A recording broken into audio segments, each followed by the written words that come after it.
vous allez bien, que vous avez passé une bonne semaine. Je suis ravie de vous retrouver aujourd'hui pour ce nouvel atelier. Voilà, alors donc je vous invite à prendre tout votre matériel, hein, comme d'habitude, votre cahier, votre crayon. Aujourd'hui, du coup, on va rester sur des jeux d'écriture, mais on va essayer de travailler un petit peu plus en profondeur sur la mise en place d'un univers et sur la mise en place des personnages. Voilà, donc ça va être un travail un petit peu différent sur ces trois jeux d'écriture, ce qui va vous permettre voilà, d'approfondir un petit peu, d'aller plus loin, notamment en écriture créative. Comme ça, si vous voulez vous lancer dans l'écriture de nouvelles ou d'un roman, ça vous permettra de définir votre univers, le monde dans lequel évoluent vos personnages, et puis les personnages eux-mêmes. Voilà, donc les jeux d'écriture, on va être sur le fait d'inventer un monde. Donc vous allez inventer un pays et ses habitants, donc quelque chose voilà, qui vous convient, qui vous plaît, mais voilà, qui est complètement imaginaire. Alors effectivement, il y a des romans qui se passent, des histoires qui se passent dans un univers contemporain, dans des villes qu'on connaît, voilà, donc on n'a pas forcément de monde à inventer, même s'il faut conserver une cohérence et une codification. Mais là, voilà, je vais vous demander d'inventer, donc ça peut être complètement futuriste, ça peut être quelque chose du passé, ça peut être sur une autre planète.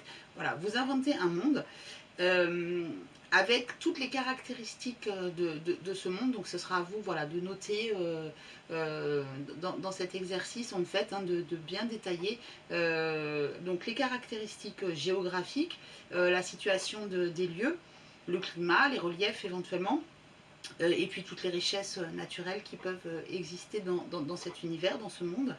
Ensuite, vous allez parler des usages sociaux dans ce monde-là. Donc, quelles sont les coutumes, quels sont les usages, quels sont les rapports entre les gens, entre les différentes castes, euh, entre les différentes personnes, comment ça se passe au niveau des relations, que ce soit des relations sentimentales, des relations amicales, des relations professionnelles. Comment ça se passe aussi au niveau avec les enfants, etc. Donc tout ce qui est lié en fait à la partie sociale. Donc on décrit hein, voilà, le lieu de manière géographique et sa situation, les usages ensuite. Donc ensuite vous allez parler des idéologies et des valeurs. Par exemple tout ce qui est religion, croyance, la philosophie, le destin, etc. Est-ce que c'est un monde qui a eu qui a vécu par exemple des différents conflits ou comment ça a été résolu, etc. Voilà, tout le passé un petit peu de ce monde imaginaire. Et puis le rapport, les différents rapports, par exemple, comment commencer par rapport à la mort, par rapport à la science, etc. Voilà, donc ça donne déjà vraiment, ça va vraiment poser un cadre de votre monde. Ensuite, vous allez détailler les caractéristiques politiques, c'est-à-dire est géré ce monde, comment sont gérés les pays, comment sont administrées les villes, voilà, au niveau de ceux qui gouvernent, de l'administration. Euh, Peut-être aussi au niveau des conflits, des guerres qu'il y a pu y avoir ou qu'il pourrait y avoir encore, ou alors de la situation d'une situation de paix. Voilà, tout ce qui peut vraiment créer. Alors inspirez-vous hein, aussi de livres ou de films que vous avez pu lire ou regarder. Bon, je pense notamment voilà, à la guerre des étoiles, où c'est tout un monde qui a été créé. Vous avez le Seigneur des Anneaux, vous avez Harry Potter, voilà, même s'il y a des choses par exemple Harry Potter, où ça se passe dans le monde actuel, il y a quand même tout un monde qui a été créé par rapport à la magie. Euh, et voilà, avec un langage, etc. Donc j'en viens à l'une des dernières parties, c'est-à-dire que dans votre monde, quel est le langage, comment les gens communiquent entre eux, qu'est-ce qui se passe, etc. Voilà. Donc à vous maintenant alors là, on n'est pas vraiment sur de la rédaction, on est plus sur un travail de réflexion, de recherche, mais ça va vous permettre vraiment de créer un premier monde, on va dire, qui vous servira peut-être ou pas, ou que vous ferez évoluer par la suite, mais qui sert de base, voilà, à construire une histoire. Donc je pense que cet exercice, on s'en servira dans d'autres ateliers, ce qui permettra de faire, de poser vraiment une histoire et d'aller plus loin, par exemple pour écrire une petite nouvelle. Voilà, donc je vous laisse comme d'habitude mettre la vidéo sur pause pendant, allez, on va dire peut-être 20, 30 minutes, hein, parce que là on est vraiment plus sur de la recherche. Si vous avez envie de faire des recherches, hein, vous pouvez même vous inspirer alors si vous travaillez avec l'ordinateur, vous pouvez vous inspirer par exemple de photos que vous trouvez sur internet. Ça, voilà, ça vous permet alors photos de personnages, photos de lieux, mais ça vous permet, voilà, d'avoir des idées, de visualiser aussi à quoi ressemble ce monde que vous allez créer.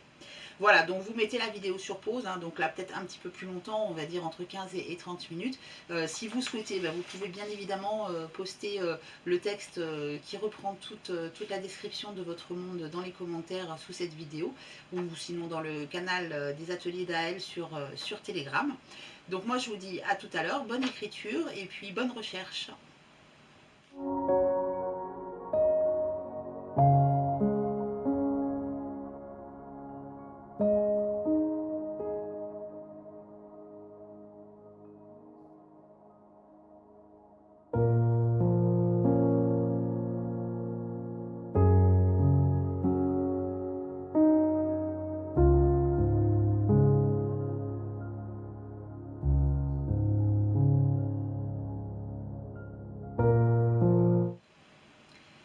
Et voilà.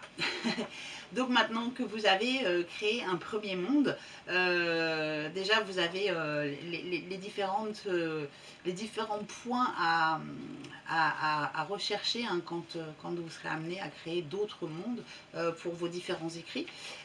Donc ça c'est important de les noter, mais de toute façon vous les avez effectivement dans la diapositive précédente, et puis vous le retrouverez, hein, bien évidemment dans l'onglet communauté. Donc une fois qu'on a créé un monde, et bien écoutez, on va créer maintenant un personnage. Alors on va partir, là pour s'aider, on va partir d'une photo, comme on a déjà travaillé, hein, à partir d'une photo.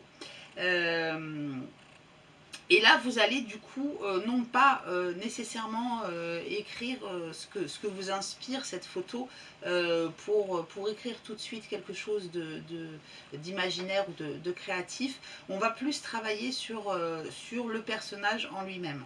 Donc vous allez bien évidemment planter le décor dans lequel se situe le personnage.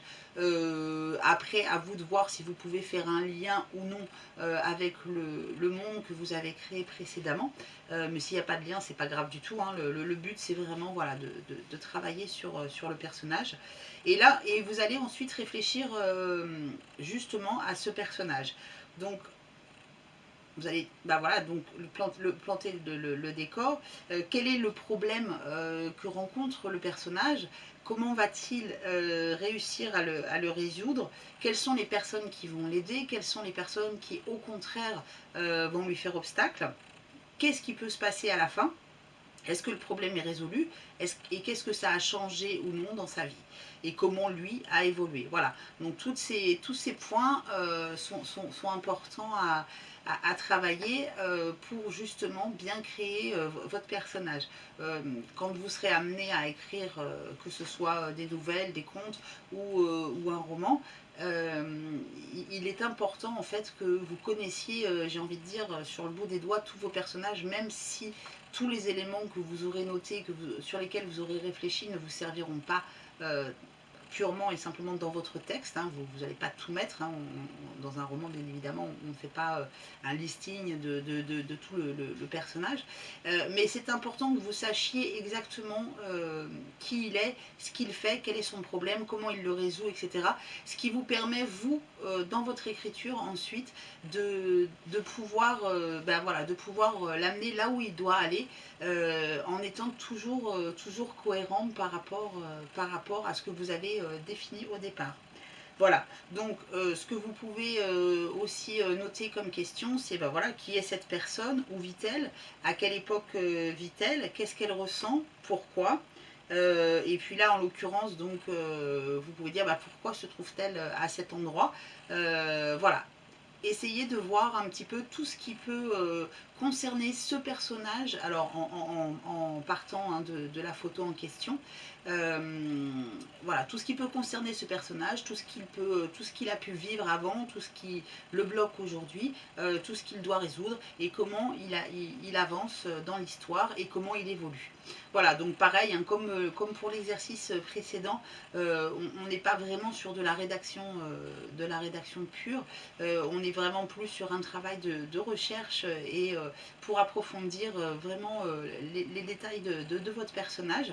Donc si vous le souhaitez, donc là hein, encore une fois, vous pouvez mettre la vidéo sur pause pendant 15, 20, 30 minutes, hein, puisqu'on est vraiment sur un travail de fouille. Si vous le souhaitez bien évidemment, mais ensuite vous pouvez poster votre texte sous cette vidéo dans les commentaires, sinon sur le canal Telegram des ateliers d'Aël. Voilà, bah écoutez, je vous dis à tout à l'heure, bonne écriture, bonne recherche.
Et voilà, on se retrouve maintenant pour ce troisième jeu d'écriture, donc toujours dans la même lignée que les deux exercices précédents où on a posé le monde, enfin un monde, et puis travailler sur un personnage en particulier à partir d'une photo.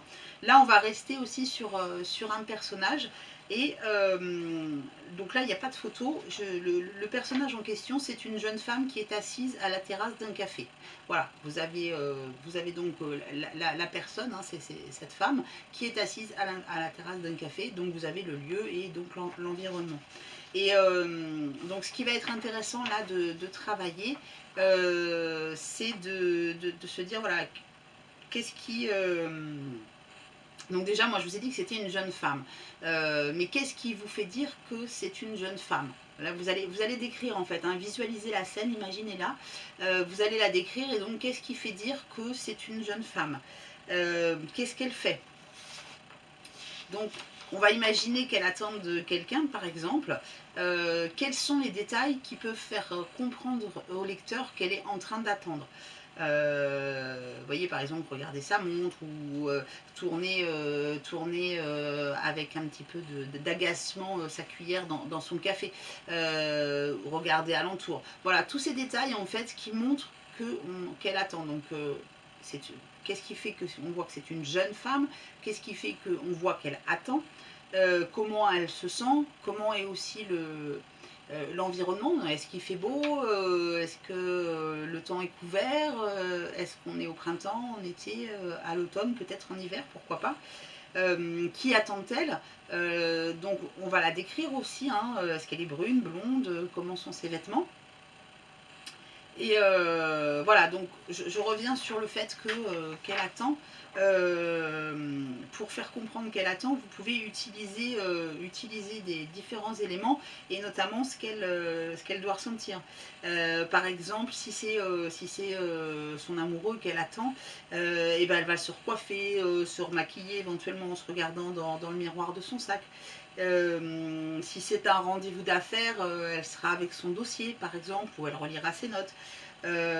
Si c'est une amie ou une copine, bah, elle va peut-être être sur son téléphone et lui renvoyer un texto, voilà, pour savoir où elle en est. Donc c'est à vous d'imaginer, voilà, tout ce qui entoure et qui pourrait et qui montre bien que c'est une jeune femme qui est assise à la terrasse d'un café et qui attend quelqu'un.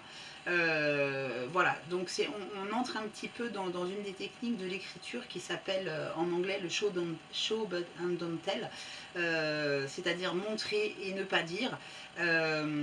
Effectivement, si vous écrivez il y a une jeune femme assise à la terrasse d'un café et elle attend son rendez-vous, ça manque un petit peu de... Alors effectivement, hein, vous avez décrit la scène, mais du coup, ça manque de comment dire, un petit peu d'émotion. On aime que que vous montriez, en fait, hein, dans un texte, il faut montrer... montrer plutôt que dire.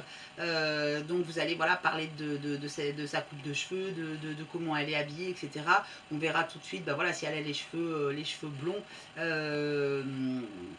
Et que elle se déplace, enfin si jamais elle doit se déplacer de manière agile, on pourra mieux comprendre que c'est une jeune femme.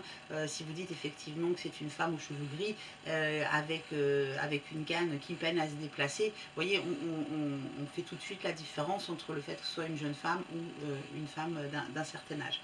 Voilà, donc une fois que vous avez noté tout ça, tous les éléments. Ce que vous pouvez effectivement faire là en vous servant de la structure en 3 actes, donc ce serait la deuxième partie de l'exercice, c'est d'utiliser ces éléments et de les placer dans le texte de manière à ce qu'on puisse, en lisant votre texte, là avoir une histoire qui est racontée, hein, pas juste des éléments listés en fait hein, pour décrire votre personnage, mais raconter cette histoire, donc qui elle est, qui elle attend, et comment se passe ce moment à la terrasse du café. Donc là voilà, vous pouvez bien évidemment mettre la vidéo sur pause pendant allez, une bonne trentaine de minutes, hein, le temps de faire à la fois en premier lieu le descriptif de cette jeune femme et ensuite de rédiger un petit texte. Donc partez sur un texte de 10-15 lignes hein, à peu près. Si, bon, vous pouvez faire plus hein, si vous le souhaitez, en reprenant voilà, tous les éléments. Donc comme bien évidemment je vous remets tout le descriptif du jeu d'écriture dans la diapositive suivante. Je vous laisse donc mettre la vidéo sur pause. Si vous souhaitez, vous pouvez poster votre texte dans les commentaires sous cette vidéo, sinon sur le canal Telegram des ateliers d'AL. Voilà, donc comme pour les deux jeux précédents, si jamais vous avez des questions ou des difficultés pour avancer, n'hésitez surtout pas à me poser vos questions hein, dans les commentaires ou sur le canal Telegram. J'y répondrai avec plaisir et ça me permettra de vous aider aussi à avancer dans votre écriture. Voilà, donc n'hésitez surtout pas, je suis là pour ça. Voilà, bah écoutez, je vous dis à tout à l'heure, bonne recherche et bonne écriture.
cet atelier du jour est maintenant terminé.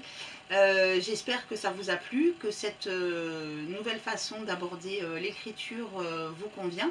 Donc n'hésitez surtout pas à me faire part de vos remarques, de vos suggestions pardon, ou de vos questions dans les commentaires sous cette vidéo. Voilà, pour que moi je puisse aussi à la fois vous aider dans votre écriture, vous accompagner, mais aussi prévoir sur d'autres ateliers des éléments qui vous seraient utiles pour vous faire avancer, vous permettre d'avancer.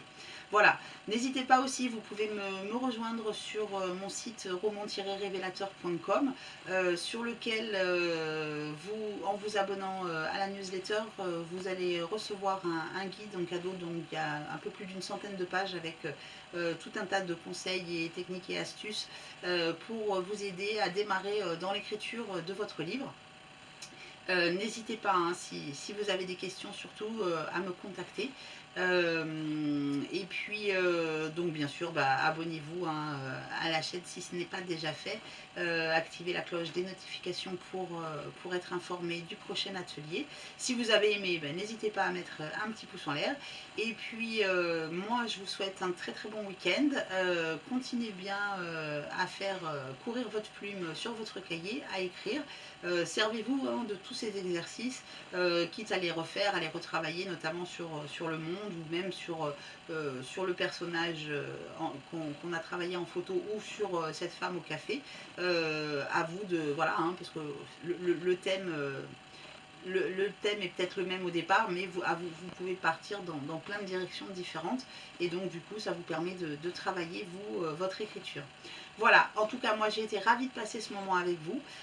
J'espère que vous aussi. Et je vous dis à la semaine prochaine. Pardon, passez un bon week-end. À bientôt.